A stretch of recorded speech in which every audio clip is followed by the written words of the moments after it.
You ever sing that great hymn, Rock of Ages, cleft for me?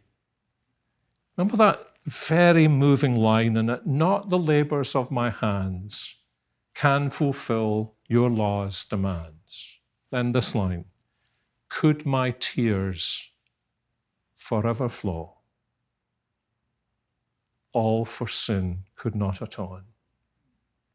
If you wept for your sins for all eternity, that could not atone for them. Why could it not atone for them? Because it couldn't remove them. All your tears throughout eternity would be no compensation for the fact that you were living in rebellion against God.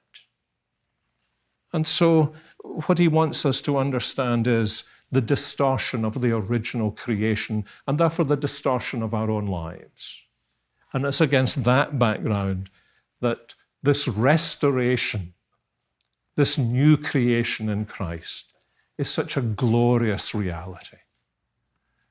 Friends, we must never forget where we came from.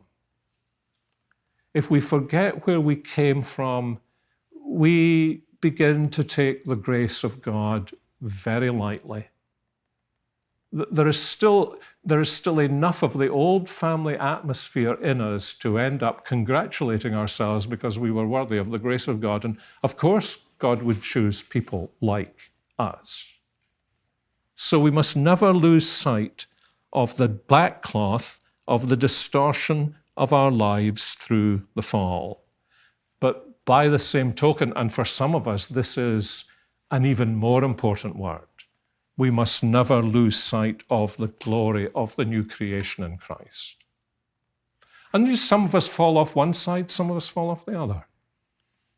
Pastors often have to spend a great deal of time dragging people out of the overwhelming sense they have of their failure, the overwhelming sense they have of the damage that has been done to them because of their past life.